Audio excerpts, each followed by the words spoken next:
Welcome everybody back to another episode of the Big Douglas Show. It is a Commander's Film Room Tuesday with Mark Bullock and Nick Akridge. Fellas, they after much consternation about who it might be, we now know it's Dan Quinn. He's had a successful career where he's been. He, in my mind, was kind of the Mike McDonald before there was a Mike McDonald. His first go round with the Seahawks when he was super young, super energetic on that tree, and had lots to like. Nick, I'm curious what your initial thoughts are on this hire. Yeah, the coaching search was a weird one, that's for sure. I was a little disappointed at first. I mean, just because you kind of get your hopes up for this hot young offensive coordinator and Ben Johnson, and you start kind of talking to yourself. I was telling Mark the other day, I almost bought a book that kind of goes through all of Ben Johnson's plays and everything and whatnot, but glad I didn't pull the trigger on that. But yeah, I mean, Dan Quinn's a highly respected guy. He seems a lot more energetic than what we've had in the past, and just kind of excited to see what he keeps bringing in. I mean, the offensive coordinator hire is definitely a big one, and we could probably save that for another episode, but yeah, just kind of interested. Yeah, Mark, I mean, it's not, I think people had their sights set maybe overly that way just because the national media, I think, pounded more than anything this notion of who was coming to Washington. And I mean, frankly, we did a couple of guys that were options on the Tuesday film breakdown. Dan Quinn was not one of them. But the more that you kind of listen to what I guess Adam Peters and Josh Harris said from the beginning, that this should have always been more of an option than I think a lot of us thought. This isn't quite the retread that Ron Rivera was. I think we see this a lot, right? You can see the win percentages are kind of the same. Both went to one Super Bowl. I see those. But I think as far as the self-scouting, the evaluation, the changes made, it feels like this guy is way more progressive and self-reflective than I think what Ron Rivera was. Maybe Ron Rivera thought he was that guy, but I don't think it ever was. And kind of seeing where they're plucking the staff from makes you feel like they're looking everywhere, not just from places he's been. Mark, where do you think we land on this hire? Yeah, I think you're right there. I think the retread argument is a bit silly because, yes, if you look at the very surface of, he was once a head coach. They both were defensive coordinators. They both went to the Super Bowl and lost. And then they both got fired as head coaches. Like, yes, you look at that and you say it's the same thing, but the biggest thing for me is the evolution of his system. And then Quinn talked about it a little bit in his press conference yesterday, and I'm going to be talking about it a lot when we get into the film, is how different the system is from what it was when he was the head coach of the Falcons and when he was the defensive coordinator of the Seahawks. He's self-evaluated and grown a significant amount. So, yeah, he's put in the work to grow and evolve with the league. And that's not to say Ron Rivera didn't put in the work, but he very much stuck to his guys and he got fired from Carolina and instantly got the Washington job and brought in his guys with him. And so they almost didn't have a chance to go away and evaluate what went wrong. They were kind of straight into the job again. Whereas Dan Quinn went away, got the job as the Cowboys defensive coordinator, and kind of realized that he had to reset and go, okay, what was going wrong here? What's working? What can I change? And what can I do to put my players in a better position? And you saw that with Dallas. They were very successful defensively. So yeah, I think he's a different guy. I don't think the Rivera 2.0 argument is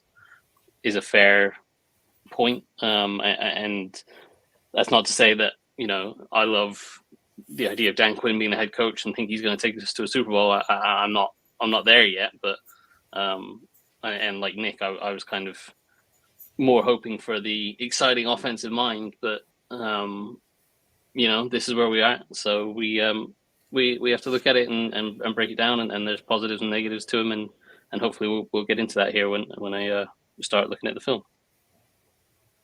Sure. Cool. So how do we get the film up on the stream?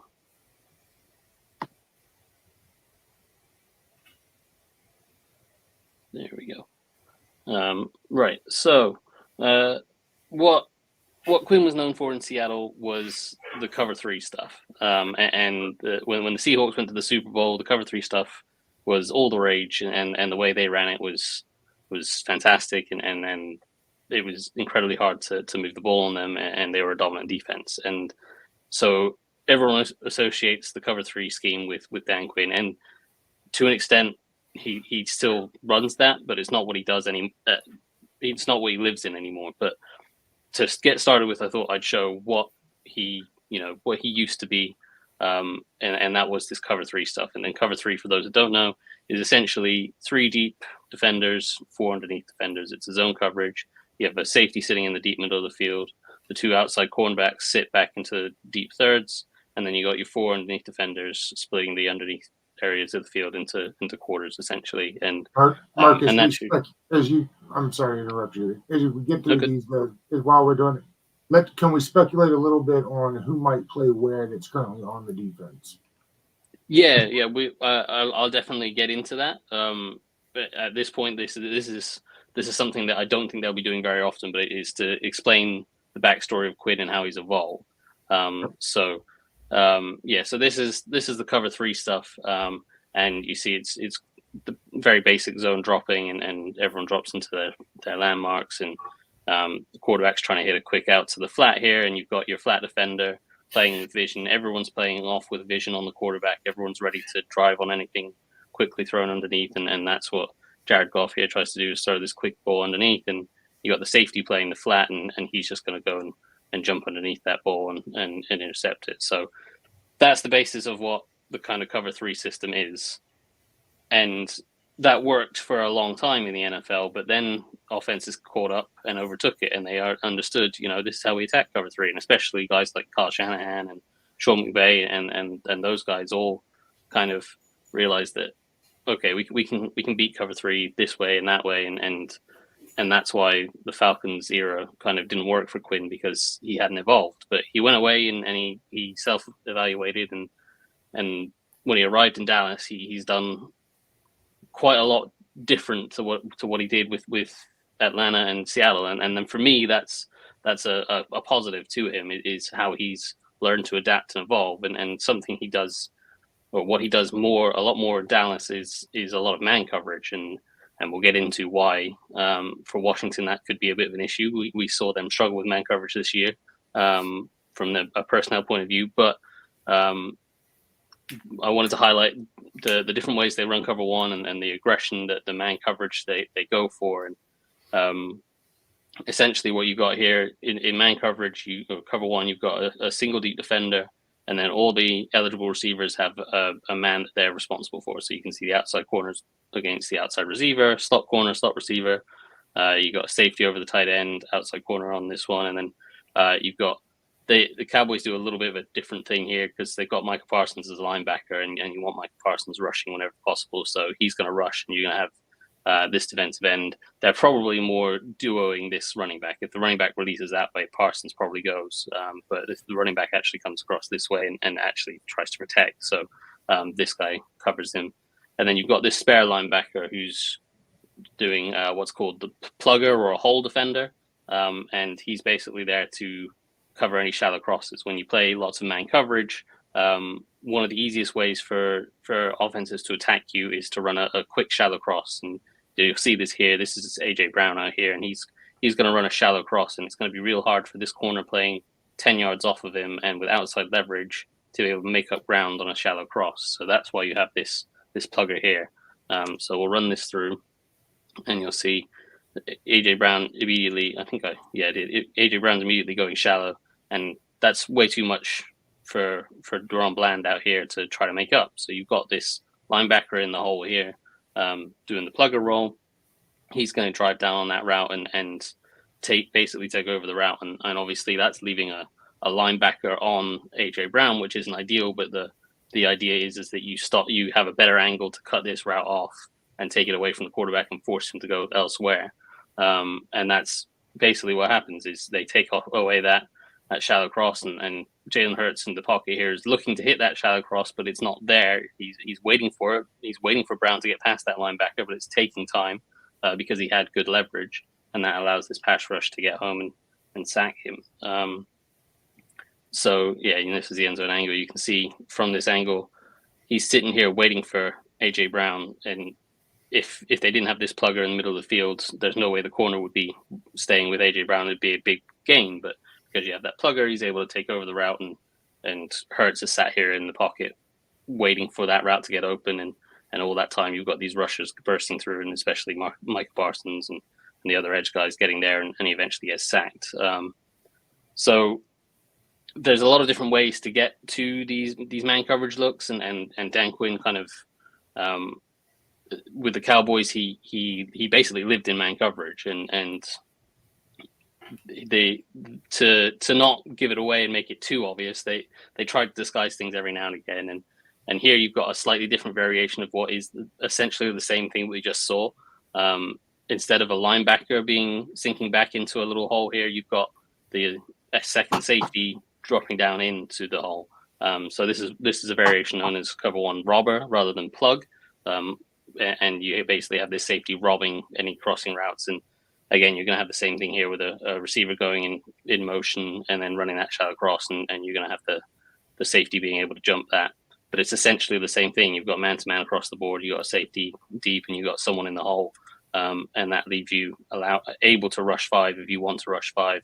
And yeah, again, you got man-to-man. This corner actually does a real nice job. That they pass some things off. So the receiver that went in motion ends up getting picked up by the guy in the slot, whereas the outside corner takes the outside receiver. So there's a nice little pass off there.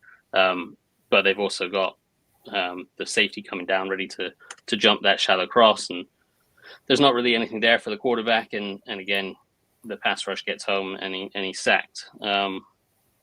And so this man coverage, again, this is another variation of man coverage. It's a match coverage where you see them all passing off routes, but it's still essentially man coverage. Let me bring this back a little bit more.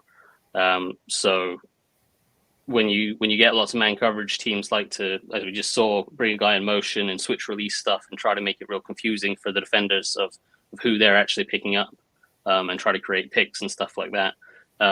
And so here at the start of this play, it looks like you've got an outside corner on an outside receiver, a slot corner on a slot receiver, safety on a tight end, and a corner on a receiver.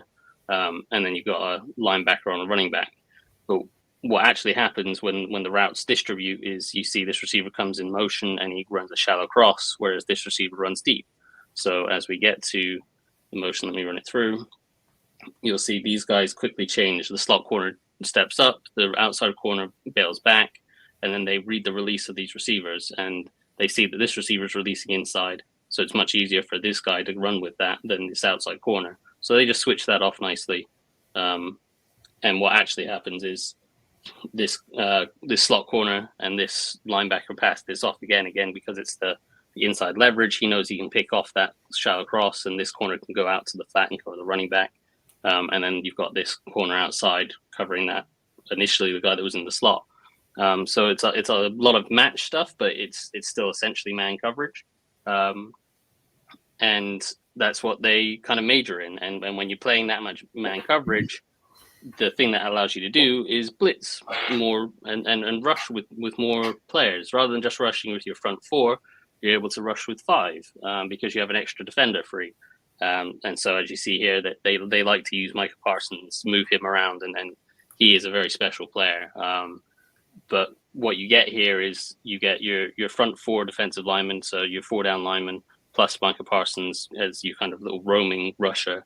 And he's going to rush up this A-gap, and obviously the Rams are aware of where Micah Parsons are, and they're going to try to slide the protection to him. So you've got three rushing this way. They're going to try to slide three this way, which means you've got two guys on the backside here, and that allows them to run a little stunt. And you'll see what happens with that stunt.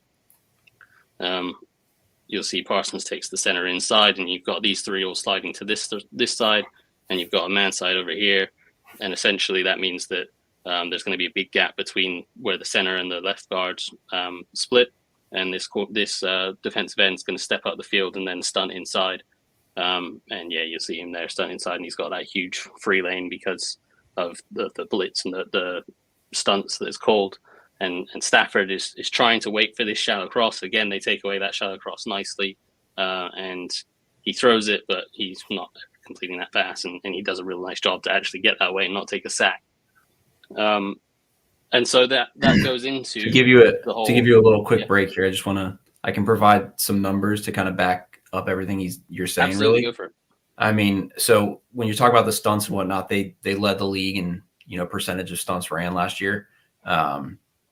Washington was 23rd. So it's a complete shift in the type of defense you're going to see from the past couple of years of playing too high shells, of off zone coverages, to this more aggressive man coverage style of defense. And he almost essentially kind of lived out a single high a lot, which, new defenses has played a lot more, too high. That's kind of been the way of the new age defense. But Dan Quinn, again, and it's not just saying, like, as Mark kind of showed, that it's not just straight up man to man. You follow this person wherever he goes. They're a very well coached team, and they do a good job of, switching and understanding leverage and stuff. And it was something that Washington struggled with, and you saw a lot of busted coverages because of it. I remember a couple years ago, whenever they played cover one, they couldn't guard a bunch set to save their lives. I mean, every time there was some sort of bunch set, it was someone was getting open because they could not understand like an in and out release. So it's a completely different style of defense, and it's going to take a lot of retraining some of the guys that have been here for a while. And I could see them kind of really, spending big in free agency to get some guys that really kind of match this scheme. And simplify. Yeah, Percy Butler said they gave him 4 playbooks when he got to Washington. 4.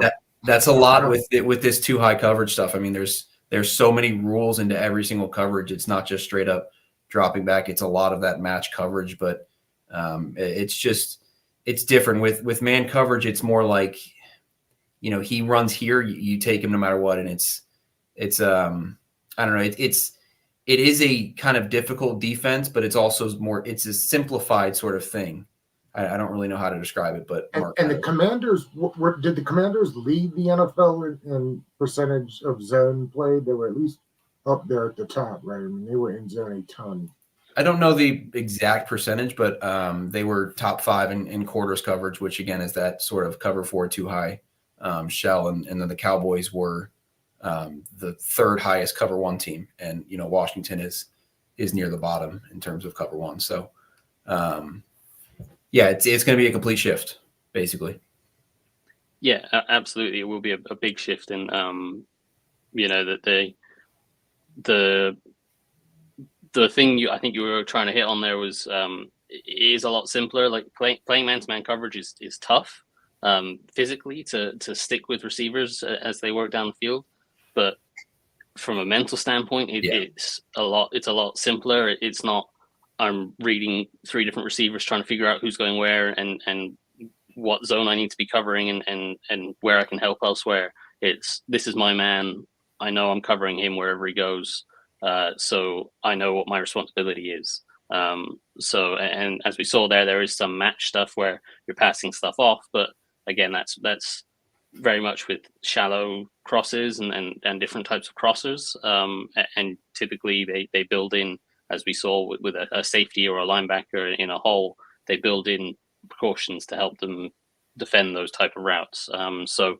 It is much simpler, and from a mental standpoint, it's definitely tough because you need to be able to match up man to man, and Washington doesn't necessarily have that personnel on the roster to do that right now. But yeah, speaking of that personnel, like the Cowboys played the least amount of base defense in the league. I mean, there's just so many corners and safeties on the field at all times. It was a bit of a some people kind of criticized them for it because they kind of struggle to stop the run at times with the smaller bodies. But it's just a complete shift. I mean, it's going to be interesting to see the kind of personnel they bring in and who they keep and how they go with it, because again, it is almost complete opposite in what we've had.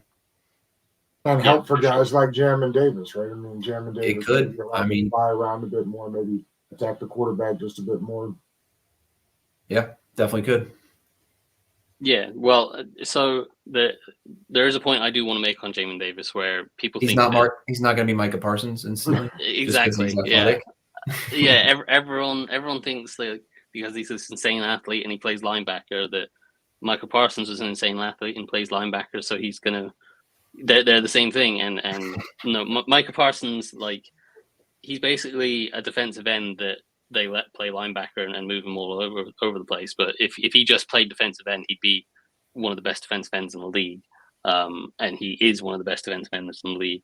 But they move him around and they do a lot of stuff, which I'll get to here, where they try to match him up and create matchups for him.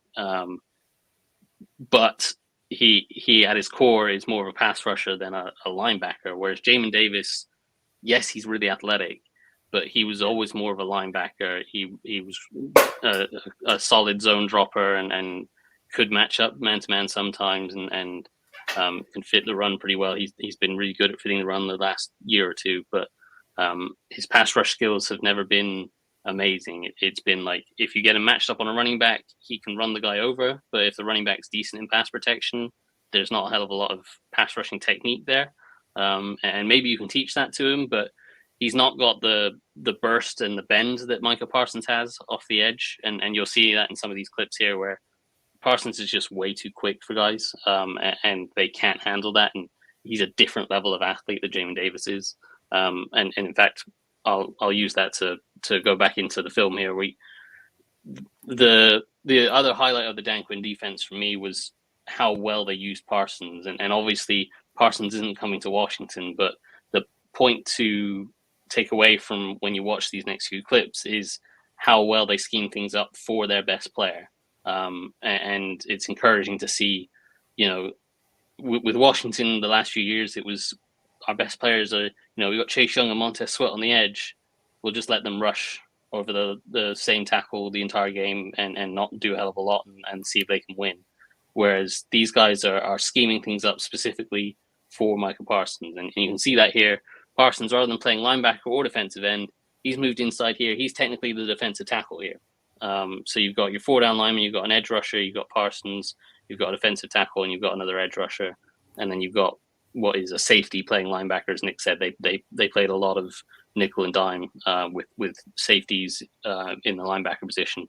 But essentially, the offensive line is having to account for 3 threats out here. So as much as they'd love to slide to Micah Parsons and try to provide this right guard some help, because right now he's probably absolutely terrified that he's got Micah Parsons on his outside shoulder. That's why he's looking back to Stafford like, you gonna give me some help here? Sure about Exactly.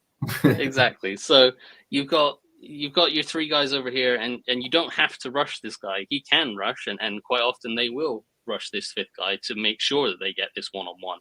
But the threat of having 3 guys out here means that this offensive line has to slide to that side to account for those 3 guys. So the Rams do slide that way, and that is leaving this one-on-one for this poor right guard. And what you'll see is Michael Parsons doing what Michael Parsons does against this right guard and just beating him all ends up. And the right guard actually does a pretty nice job. He manages to kind of hook him and stop him from just getting straight to Stafford, and Stafford does a nice job stepping up to try to get by him, but Parsons breaks free, and he's kind of just inevitable at that point, and he knocks the ball out and gets the turnover. Yeah, and another stunt. I mean, stunts are they're easy ways to generate pressure with guys that can't win one-on-one. And I probably got to find the numbers again, but I don't think Washington did it too often last year. No, we begged for him. Yeah. Yeah. And it's just, again, because, you have those 4 first-round picks that, should be able to win up front all the time. But again, sometimes you just need to make it easy on them. And it just kind of seemed like they never really did that. And again, when you put, I'm assuming this is when Parsons lined up on a center here, which is always going to be crazy. Yeah, exactly. It's another example of how they schemed up a one-on-one favorable matchup for him. As you say, they Washington last year and under Rivera just lined up their front 4 in the same spots and let them rush. And even when you have 4 incredible guys, you still want to use stunts and stuff to try to help them. And when you look at another defensive line that's really strong is the 49ers, and they're using stunts all the time. And even though they have 4 incredible rushers, they have 7 or 8 incredible rushers, they still stunt and stuff up front to make it even harder. And that's just something Washington didn't do. And this is something that Dan Quinn does really well, where they're not stunting heavily here, but again, they've got their 4 down defensive lineman, and Parsons is technically a linebacker on this play, and he's lined up over the center. So again, these guys have to be accounting for these 4 down defensive linemen. So you're having the right tackle having to fan out for this defensive end. You got the guard having to fan out for the tackle, and you got the same on this side, which means this center is going to be completely isolated on Micah Parsons. And what happens, even if, and they don't even rush all 5, they have this defensive end drop off into coverage to replace Parsons. But again, they get the effect of it because they have to be able to account for the 4 down defensive lineman. Every protection scheme does. So they can't slide inside.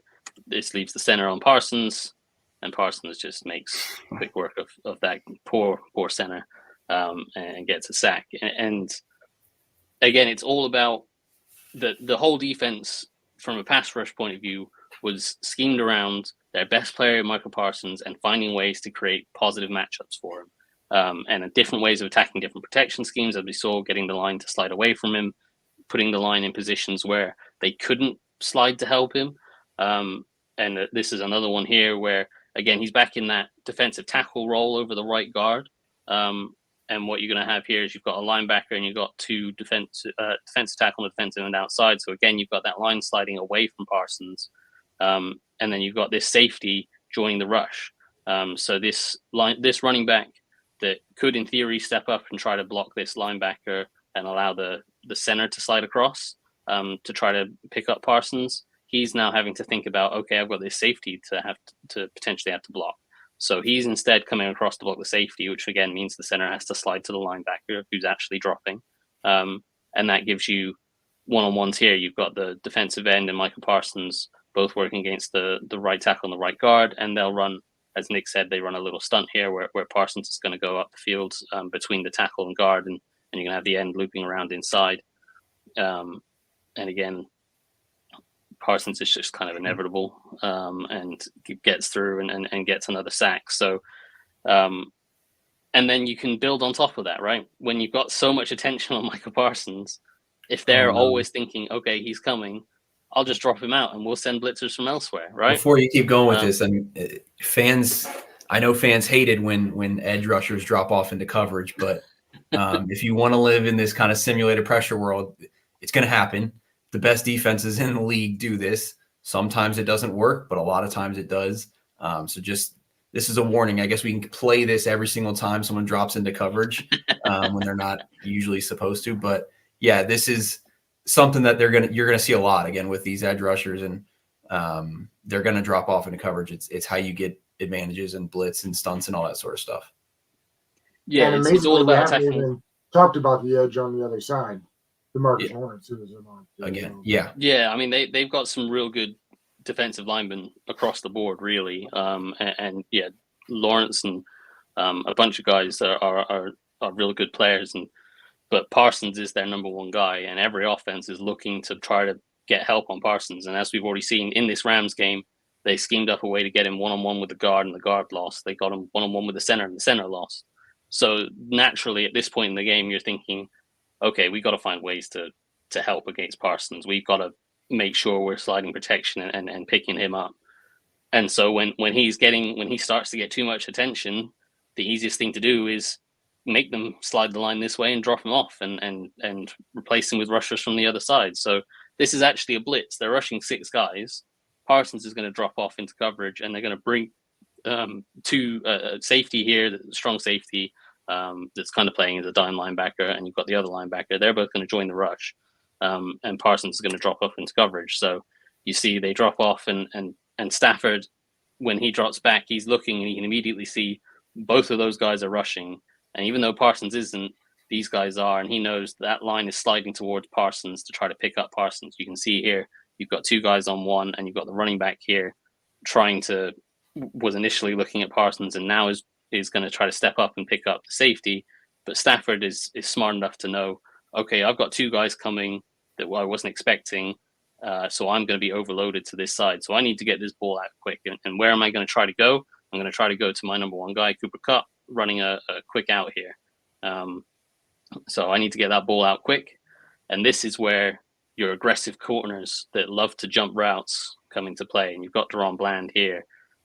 He's playing off. He's still in man coverage, but he's playing off. And he's playing with vision. And as soon as Stafford looks to throw this ball, because again, he's got this linebacker coming completely free at him because the protection was sliding to Parsons, and Parsons dropping into coverage. He knows he's hot. He knows he needs to get this ball out before this linebacker hits him. So he's hurrying this throw to Cooper Kupp, who he hasn't even begun to break outside yet, but he's throwing this to get the ball out. And Deron Bland is sitting there watching him, ready to jump the route. And as we'll see here, he does just that and jumps it and takes it all the way back for a touchdown. So that is kind of a little primer, a little overview of what the system is, or certainly what it was in Dallas. And Quinn talked about that the system is going to be fairly similar here. Now, there are a lot of advantages and disadvantages to playing a bunch of man coverage. And as I said, we talk about the personnel, and then Washington, when they played man coverage this year, they really struggled in man coverage. But I think a lot of that was down to the situations that they were put into man coverage. And when they played man coverage, it was basically, we're going to still just rush our front 4 and try to trust them to get home. And we're going to play man coverage, and we're not going to really give our corners any help. And Forbes especially, it's like, we're going to put you on their number 1 receiver. We're not going to give you any help. And if the rush doesn't get home, tough luck. And so what the Cowboys do is they commit to the system, the aggression of going all in. So if you're going to be this aggressive in trying to play man coverage, you have to do it smartly. So as we talked about with the corners, they are playing really aggressive. It's man coverage, but typically when you see man coverage, you have guys that are up pressing receivers at the line of scrimmage, trying to be physical, trying to jam them, trying to knock them off the release and disrupt the timing of routes. Instead, what the Cowboys tend to do a little bit more, they have guys like Trayvon Diggs, they have Deron Bland on this side. Those guys are ball hawks. They love to jump routes and be aggressive. And this is something that I think Emmanuel Forbes will benefit from, is he loves to play off and with vision and drive on underneath routes and attack those short routes. And this is an example of that. You've got Stephon Gilmore down here, by the way, free agent, potential, someone Washington might be interested in being in the system. There's a number of guys on this defense that, would make a lot of sense, but there's one of them. And they're just going to try to run speed out here. And again, because the Cowboys are so good up front and they bring so much pressure, they're just trying to get this ball out quickly out to the flat. And when you play off with vision, you live on these type of routes, and you love to be able to, as soon as you see any hint of that ball being thrown, you're driving on them.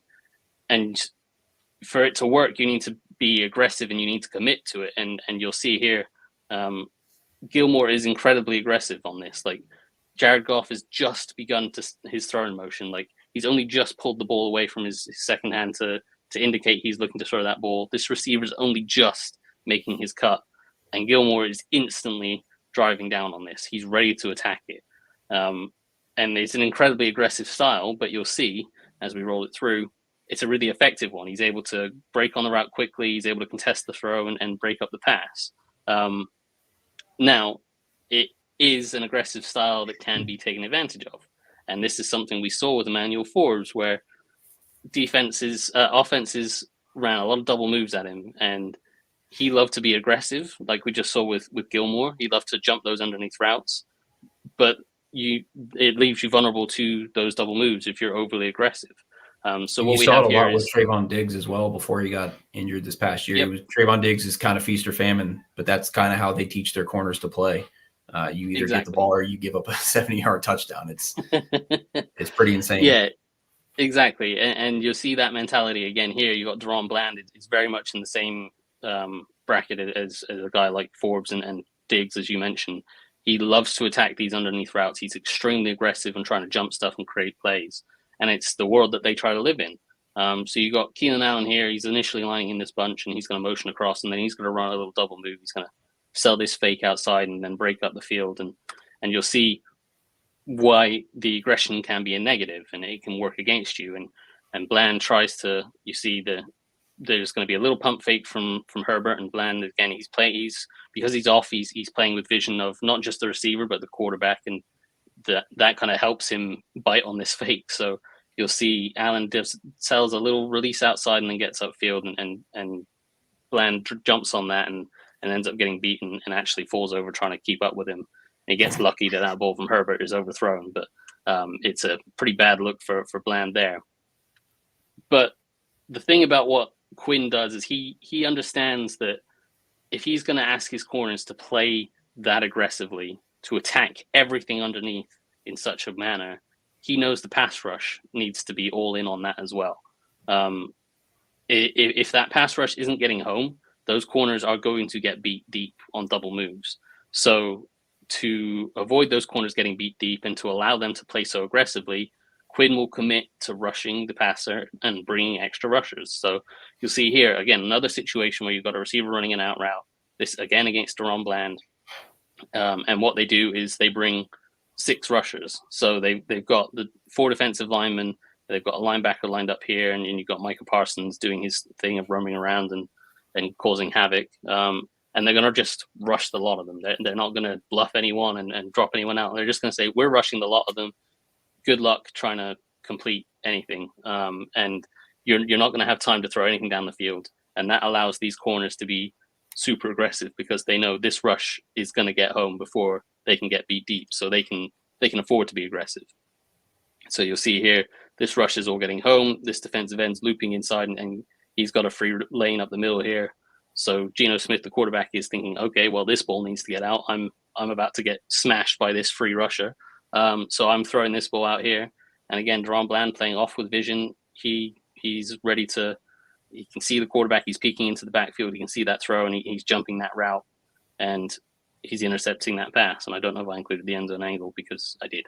Yeah. So again, you got this defensive end. He gets a little, Noah Fant gives him a little shove inside, but that just helps him loop inside quicker. And then he comes free up the middle, and Geno Smith's like, okay, I need to get this ball out now. And that's where these aggressive corners come into play. And it's a real nice play by DaRon Bland. He goes and makes a play on the ball. And that's exactly the type of play you would want from Emmanuel Forbes, and the type of aggression that Emmanuel Forbes would thrive on. And to an extent, Benjamin St-Juste as well. He wasn't typically that kind of corner, but this past year, a lot of his best routes and a lot of his best coverage reps have come from playing off and attacking things that are thrown quickly underneath him.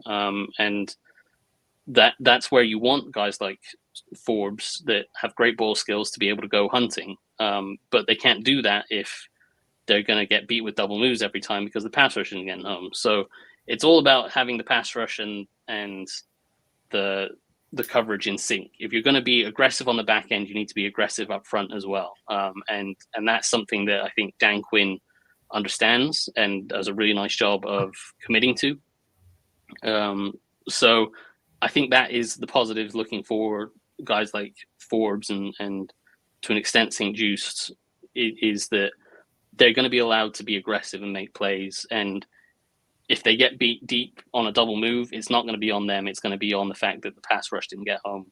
And so that should fill them with confidence to know, okay, I can be aggressive. I can go hunt the ball. I can go try to create turnovers and make big plays. And yeah, I might give up a few, but that is the upside of it is you're giving them the chance. You're putting them in the position to make plays. And that's something that Forbes just wasn't put in this year. So that for me is one of the biggest things in terms of the personnel Washington has. Is I think a guy like Forbes should, in theory, thrive in this system.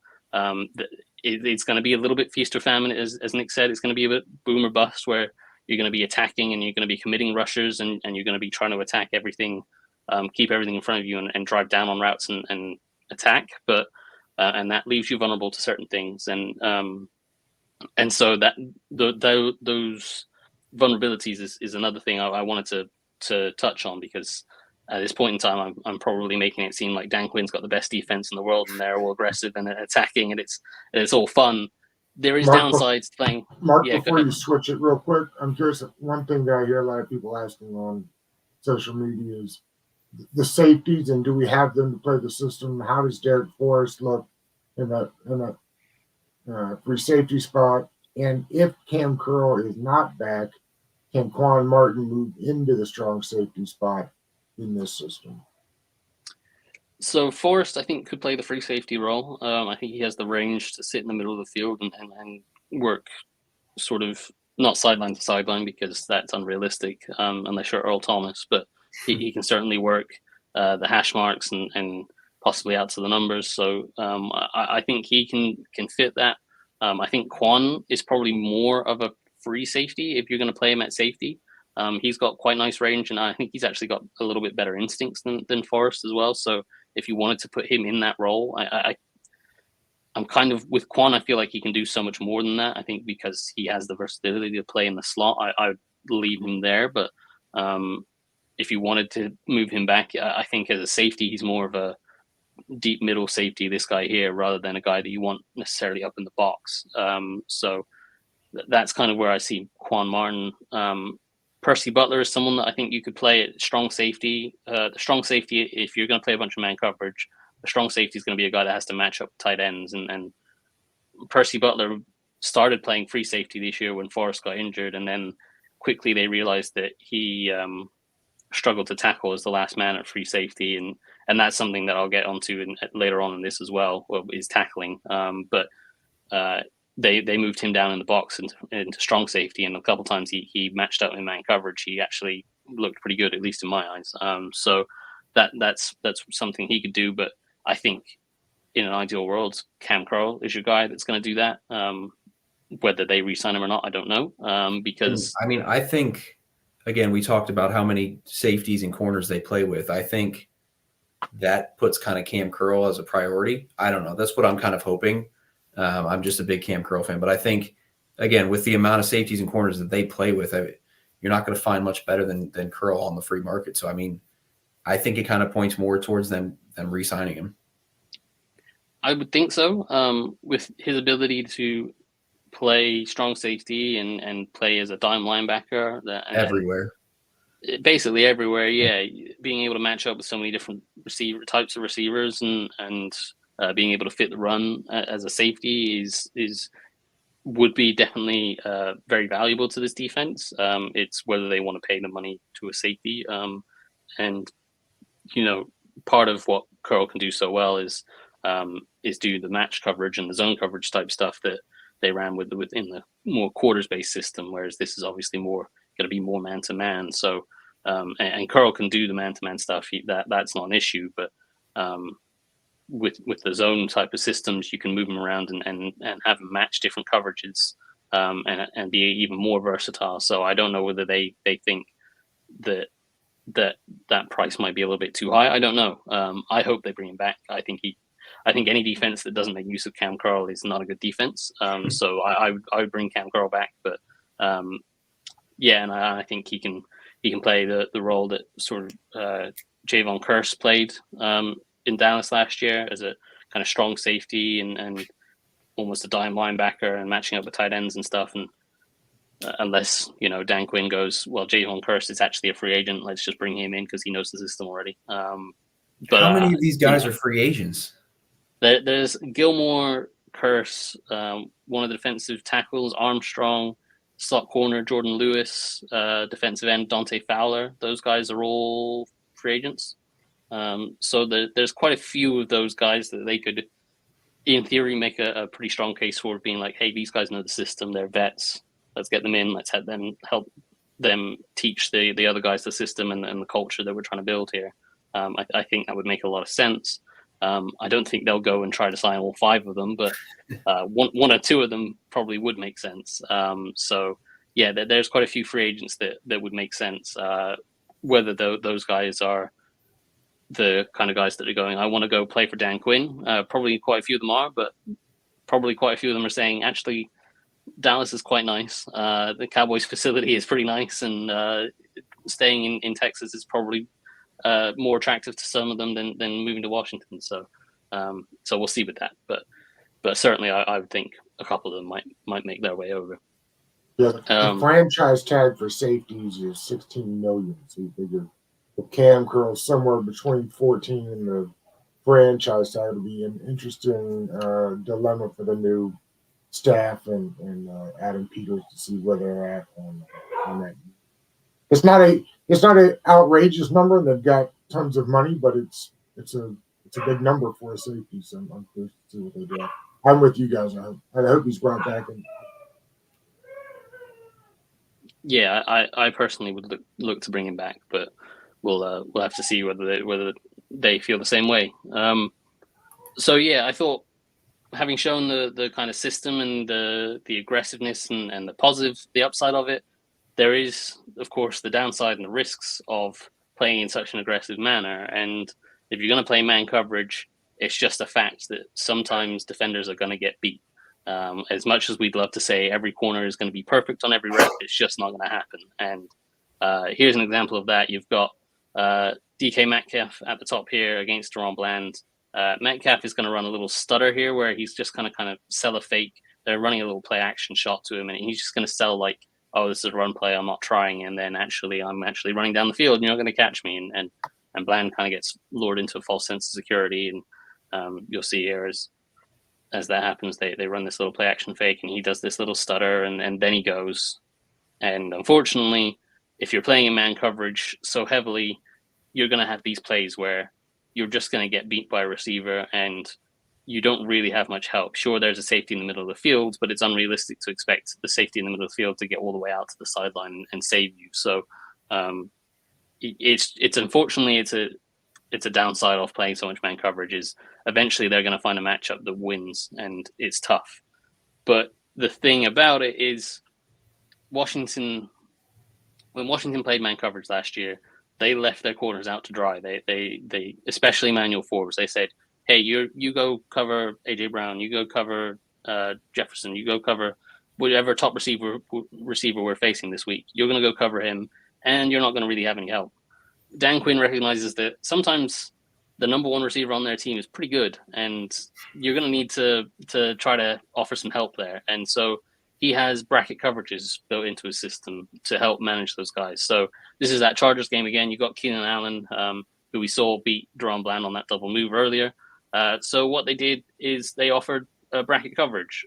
So they're showing a little bit of a two deep look here. It looks like it's going to be two deep coverage, maybe two man, because it's still looking like it's man to man across the board, and it is man to man across the board. But actually, this safety is purely covering Keenan Allen. Is part of a bracket coverage, and they're going to play a bit of an in and out coverage where the corner is playing outside leverage, the safety is playing inside leverage, and so whichever way the receiver goes, he's going to be covered. And then you're going to have this other safety who's kind of sell a too high look. He's going to rotate back to the deep middle, and it's just going to be pure man coverage, but they've got a double on Keenan Allen. And so you'll see here, they send him in a little bit of motion, but you get up the field here, and you've got the corner playing outside leverage, and as Allen comes or towards the middle of the field, you've got the safety ready to drive down and take that away. And actually, the receiver's going to run, break it back outside to the corner, but they're going to have both guys bracketing him, and that is taking away that route, and that's going to force the quarterback to look elsewhere. And where's he going to look? He's going to look over here where Deron Bland is sitting off his receiver and ready to attack anything where that receiver breaks underneath. So again, you see we've got two guys on Keenan Allen. Justin Herbert sat back here going, okay, he's doubled. He's dead. I can't go to him. I've got to work to this backside curl. And Deron Bland sees this receiver starting to break down, and he's like, right, I'm attacking this route. And Herbert's going to throw it, and Deron Bland is going to drop what should have been probably another pick six for him because there is nobody here. But he dropped it. So this is another one. Bracket coverage, again, it's a slightly different version of a bracket coverage here because you've got AJ Brown, who I just talked about. Washington left Manuel Forbes out to try against AJ Brown by not offering him any help at all. It's the same. Again, you're looking at it looks like it's too high at the snap, but actually this safety is going to rotate back to the deep middle, and you're going to have a bracket coverage. This time you're going to have this safety going over the top of the receiver rather than playing inside and outside. You're going to have kind of a top and underneath bracket. Because AJ Brown's going to release outside, the corner's going to kind of press and bump him outside, and then he's going to sit on his inside hip and play underneath because he knows he has this guy over the top. And actually, that does a real nice job of fooling Jalen Hurts here, because when we run this through, you'll see it looks like at this point, AJ Brown's even with the corner, and he could well get up that sideline and be a nice shot down the field. And in fact, he gets a step, and Jalen Hurts is immediately thinking, okay, that's where I'm going with the ball. AJ Brown's got a step I'm going to him. He's my guy. That last second, he realizes, actually, this safety's not playing half a field. He is just bracketing AJ Brown, and he's getting over the top of this because we've got this safety again going back to the deep middle of the field. We've got man-to-man across the board everywhere else. So this is just a bracket coverage. And just as Jalen Hurts is looking to throw this ball, he even separates and begins his throwing motion. He realizes, this safety's over the top. This is a bracket coverage.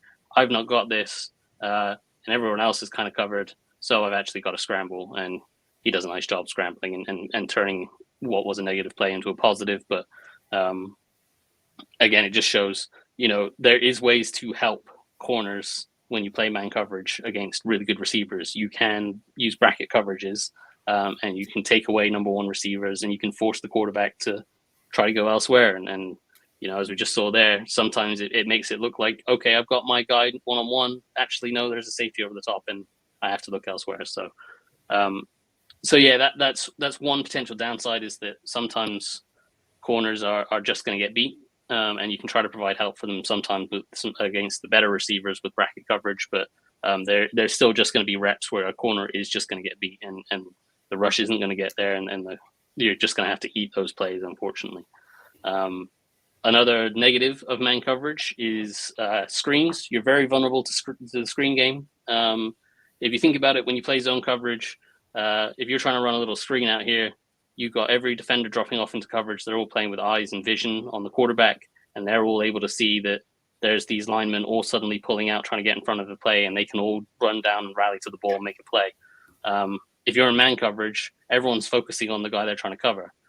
So as we run this through here, you'll see basically every defender is worried about who they're covering, and the only player that's alert to the screen here is this linebacker that was in man coverage on the running back. And he's not necessarily alert to the screen. He was just like, okay, the running back's going out here, I've got to match him.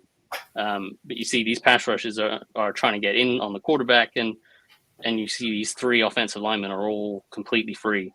And Matthew Stafford does a real nice job of backing away from this rush and getting this throwaway to his running back. But because he's able to do that and beat that blitz, suddenly when the running back catches the ball, you've got three offensive linemen with one defender and then a whole lot of space over here because everyone else is in man coverage. So they block up that one linebacker, and he is free to run. And that's, again, it's another thing that you're just going to have to live with if you're going to play this aggressive style of defense, is you are going to be vulnerable to screens. And there is different vulnerabilities to playing this style, and screen games are certainly one of them. Another vulnerability of this style, as Nick kind of alluded to earlier, is the run game. Now, when Nick and I were talking earlier about how often they stunt the front and use all these stunts up front and the twists and defensive line games, it's really good against pass rushing, and it can be good in the run game as well. But the thing is, when you call a stunt, the defense doesn't know, unless it's an obvious, like it's 3rd and 10, or there's a 2-minute drill at the end of the game and they have no timeouts left, and it's going to be a pass. You don't know whether it's going to be a run or a pass in most situations. So if you call a stunt, you need to be sound against both the run and the pass, because you don't know whether the ball is going to be a drop back pass or whether it's going to be handed off on a run. So stunts need to be able to be sound against both run and pass, and the stunts can be really effective against the pass, but if a stunt messes up against the pass, it's not the end of the world. Yeah, sometimes run stunts are just pure luck, really. I mean, sometimes you just get lucky that you're stunting into where they're trying to hit it, and you just get lucky. And sometimes you get absolutely screwed with guys having to leave their gap because the stunt's called. And yeah, it's fun to grade. That's exactly what we're going to see here. So the first one here is a positive. You're going to have, again, these guys are all stunting as part of the plan. Like, they don't know whether it's going to be a run or a pass, so they have to be sound against the run. But what the Lions are actually doing here is they're trying to run an outside zone to the left here, and they have a receiver coming in on a jet sweep fake, and what they do is they stunt these guys all inside, and they kind of get surprised by this, and you'll see it here as the play progresses, where these guys are all anticipating doing their normal zone blocking, where you've got the left guard going for Parsons, you got the center picking up the nose tackle with the right guard trying to help him, and then you got the right tackle picking up this guy. But they're all stunting. So when he's thinking, I'm going out here to Parsons, Parsons stunts inside. When he's thinking, I'm going out here to the nose tackle, he stunts inside. And so what happens is the center is like, okay, he's stunning inside, I need to stick with him. Whereas this guard goes, okay, Parsons is stunning inside, I need to leave him to the center and pick up the next guy, which is the corner that just got brought into the play by the jet sweep. So what ends up happening is you see he leaves Parsons for the center to pick up, but the center is still dealing with the nose tackle stunting.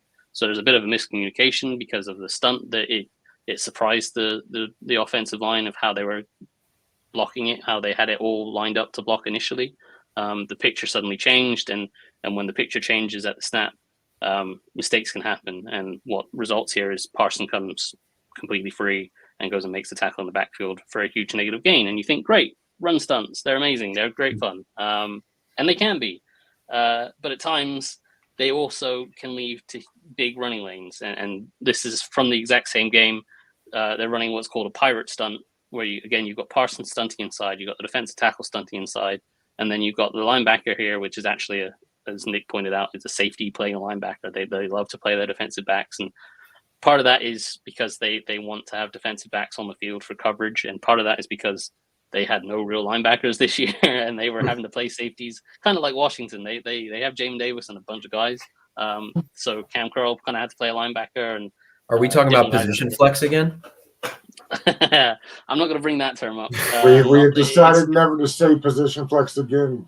It's a bit too soon for that, I think. But yeah, this is what happens is, in theory, these pirate stunts are really nice against the run, because as we just saw, the offensive line can get really confused with who they're meant to be blocking, and should I pass this guy off and leave him, or should I stay with him? But what happens here is, having already been beaten by a stunt, they've communicated at the sideline, they've come back out the next play, the next series expecting a stunt. And so when you see this stunt, they pass this off a lot better. And that means you've now got these guys getting kind of pinned down inside. And then you've got this running back running to the edge, kind of unaccounted for. And you've got the right tackle peeling off for the linebacker here. Again, that is a safety playing linebacker. And this safety playing linebacker is going to have to try to cover two gaps because Parsons ends up on the floor. And now you've got the running back having a two-way go. He can go continue outside, or he can cut back inside, and his right tackle can just block this guy. So this defender is put in a real tough position. He should play this a lot better. He should be much more aggressive in getting up to the line of scrimmage and getting on the right tackle and trying to push this back and clog this running lane. But again, he's a safety playing linebacker, and it's Penei Sewell as well. I don't blame the guy for not going up. Yeah, I would have sprinted backwards with Penei Sewell running at me, so I don't blame him at all. But again, that is his responsibility. He kind of sits off, and that allows Sewell to come up to him. And again, you get this situation where the running back can go either way. And actually, Curse on the edge here does a really nice job of saving this play. This could be a lot bigger play. He peels off this tight end block and makes this tackle. But even when he does that, the running back gets 10 yards here because, again, the run stunt didn't work. You see these guys, defenders on the floor, and this creates this huge lane. And the running back tries to bounce this back outside, and Curse does a nice job peeling this off. But by the time he gets brought down, it's a 10-yard gain. So, yeah, that's the other side of those stunts. Is it's really nice and aggressive as a pass rush unit is to use all those stunts in the run game. And again, you can't, as a defense, you don't know whether whether it's going to be a run or a pass play. So your stunts have to be sound against both. And run stunts can be very hit and miss. And then like those two plays kind of speak to how luck is really involved in it. I mean, again, because if you go back to the first stunt, it works because the nose is lined up over the center, which kind of, again, like you said, helps them. It kind of gets the center sort of freed up. And then the second play, they're all stunting away from their leverage, and it just makes it easier on the lineman. But again, if the two runs are flipped the opposite way, it's this one would have worked out well if they were running it to the left and vice versa. So your run stunts are A lot of times they can be pretty nice and get you a lot of easy unblocked tackle for losses, and they can also give you 15-yard gains without being touched. So, yep, yeah, exactly. It's a very risky risk reward world to live in. But that is kind of the style of the whole defense. Is we're going to be aggressive and we're going to really buy in. If you're going to play in such an aggressive style, you can't half-ass it. You can't just be like, okay, the coverage unit is going to be aggressive, but the front's going to be conservative, or the front's going to be aggressive, but the coverage is going to be conservative. No, if you're going to commit to the aggressive style, you need to be all in. The front needs to be aggressive, the coverage needs to be aggressive, and you're gonna hope that the amount of pressure and the kind of positive plays that you get from turnovers and interceptions and stuff, that's going to offset these 10-yard runs that you might get on some bad run stunts. And over the last few years in Dallas, what we've seen is, for the most part, over the course of the season, it does work out that way. Now, there is a point to be made in the playoffs, against the real good teams in one-off games. It can be very hit and miss. It can be very flip a coin kind of thing. But that's getting ahead of ourselves. Washington's not been to the playoffs. I think some of that had to do with, like you said, the personnel. They didn't have linebackers. Like the days of prime Jalen Smith and Leighton Vander Esch are gone. Like they didn't have that. So when teams were able to just kind of bring out their heavy packages and run against them, they're still keeping 6-7 DBs on there because they don't really have a choice. So you kind of hope that that's something he kind of sees and fixes. But yeah, it's a complete 180 from Rivera's defense, and like you kind of spoke to how everything's tied together. Because with Rivera's defense, I mean, every year they tried to believe that they were a man coverage team, but it just never matched the personnel, and it never matched what they were doing with their pass rush and stuff. And at least if you're this aggressive, everyone's aggressive, and it's not just half the team is aggressive and the other half isn't. The fan base will have to go back and look at what the word aggressive is, because we haven't seen it here in 5 years. Yeah. Riverboat Ron was not really much of a gambler, which is he had a little life raft by the time he got. But here. I mean, again, that was a lot of the defenses in the NFL, and that's a lot of the stuff that was working. I mean, the reason Brandon Staley was so popular as a head coach is he kind of revolutionized this whole quarters thing. Not really revolutionized it, but he brought it more to the NFL, and teams started to adapt that. And now offenses are countering that with a lot of these run heavy plays and styles of offense, like with the Lions and the Niners and stuff like that, forcing you to go back to single high, and it's just a never-ending cycle of switching. Well, that's it. And I forget who I was when I was talking to. Maybe it was even just as recent as last year, about how this switch to tweener safeties was leading in the pass game would eventually lead to heavier line. Somebody's going to bring back linebackers, and then we're going to get back to stop their run. We'll eventually get back to there's too many linebackers on the field because teams are airing it out. And then it's a never-ending cycle. It will keep going. We went from Tampa 2 being the dominant coverage that you always had to run to then aggressive, then Dan Quinn's Legion of Boom cover 3 that everyone tried to copy, then the cover 4, the match stuff. And you're always ahead for a little bit, but the offenses usually catch up and then you have to switch again. So yeah, and the positive, I think the main takeaway from this whole show, I guess, is the 2 points that I wanted to kind of show is that he's got a style of play that he's going to commit to. It's going to be aggressive, and there are risks and downsides of it, but he's committed to it, and that is the best way to be effective in that style.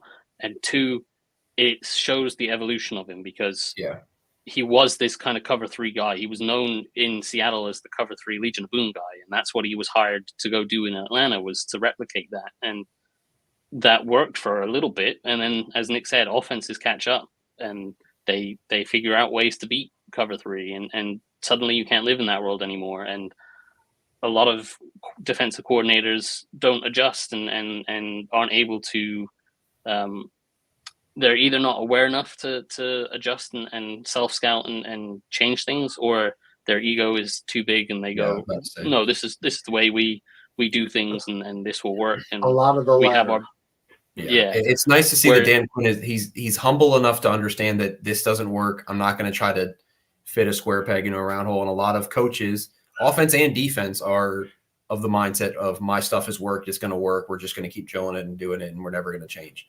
So it is nice to like Mark said that adaptability is definitely a key that you want to see. Seeing that adaptability, I'm curious, Mark, if we can look forward just a little bit.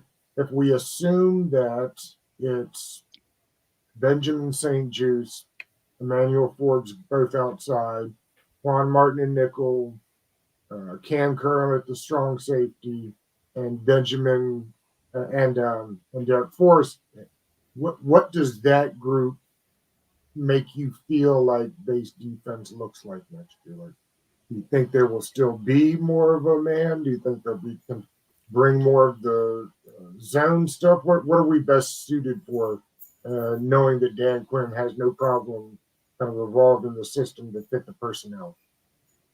Yeah, I think, well, what Quinn said in his press conference yesterday was that they're planning to have it be quite similar to what we saw in Dallas, and you can have. I'm guessing that's probably more referring to the style of play, but I think in an ideal world you'd look to play the man coverage, and obviously it depends on the personnel. I think for guys like St-Juste and particularly Forbes, playing in that aggressive mindset of playing off coverage but man coverage and being able to drive an attack on anything underneath, knowing that the pass rush is going to get there and force that ball out quickly. I think those are things that really suits Forbes and lets him attack the ball. And St-Juste to a certain extent, but St-Juste I'm kind of not sold on yet. I think if they want to play that style, they're going to need to adjust and add some more pieces.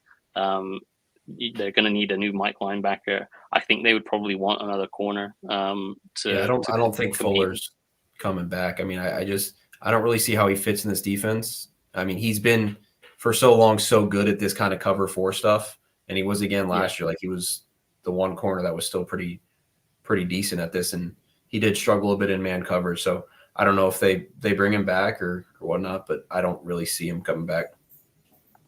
I would think there's other corners out there, and maybe they look to the draft, or Gilmore, Jordan Lewis is the nickel in Dallas. Those guys can make sense. I just don't know if Gilmore would want to come to a rebuild, or sorry, we're not using that word anymore, but recalibration. Recalibration. I don't know if he wants to come to a recalibration towards the end of his career, but yeah, that'd be a hell of a pickup. And also, I'm just curious your thoughts, either one of you, on, I know the next, you mentioned middle linebacker, and naturally the next one people will start talking about is Patrick Queen. To me, he's the best off-ball linebacker available. To me, he is not the middle linebacker that shores up the defense. And if he was, to me, you wouldn't have had to spend big money on Roquan Smith. Just your thoughts on Queen. I'm not a huge Patrick Queen fan. I don't know. The our PFF grades are not kind to him. I think they're a little bit too harsh at times. But he's a freak athlete. I don't know. I'm not completely sold on Patrick Queen. He stepped up like a lot from years past this past year, and he was a lot better, and that kind of helps when you have someone like Roquan Smith next to you. But I'm not completely sold on someone like Patrick Queen, and I don't really think you have to break the bank for someone like him. I mean, he's not Jamin Davis, but he's not Roquan Smith either, right? No. Yeah, he would be playing the same spot as Jamin Davis for me. Yeah. They're both well linebackers. They're not. They both need a Mike linebacker next to them to be calling the shots. And I don't think either of them. I don't think Jamin Davis is that, and I don't think Patrick Queen is that. So, I would be surprised if Patrick Queen's the guy they target. I think they'd be looking more at pure Mike linebackers, and those are guys that don't get to free agency very often. So that's probably something that will be more of a draft question than a free agency one. But